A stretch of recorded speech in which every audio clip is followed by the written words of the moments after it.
Many Canadians don't know the real history of Canada. The Truth and Reconciliation Commission is bringing the true story to light. I heard about not knowing what it meant to be loved, not knowing how to love. I heard about simply wanting to be believed, that it happened, just like I said. These stories are painful to read, painful to hear, and I'm sure they are even more painful to tell. But tell them we must. I know from my own involvement in the Chinese Canadian community that an honest and thorough recounting of the wrongs of the past is necessary for understanding and for moving forward. And when people talk about the needs to share, what I hope for, I was overcome. I couldn't talk, and as is often the case, Aboriginal people came around me and comforted me till I could talk again.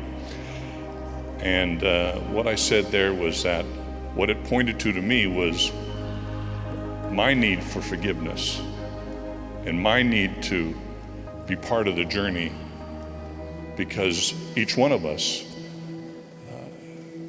shares, each one of us from my cultural background, shares some of the responsibility for allowing that to happen. And I didn't know how I could deal with being in front of you today with this shame, which I still feel, until an elder told me the shame would be not to feel shame.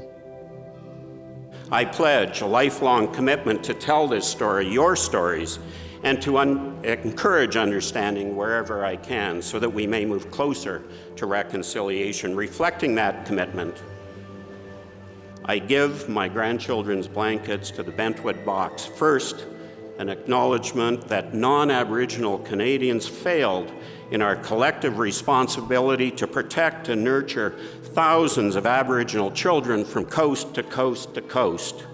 Not only did we fail in that responsibility, we caused grave and sometimes irreparable harm. Your sincere repentance is indeed the beginning, but it's not the end. Because for most of the young Canadians and the new Canadians like me, reconciliation is not only about forgiveness, but is also about justice. 60% of young people between 15 and 24 in Indigenous communities are victims of alcohol abuse. That is today. That is not in the past.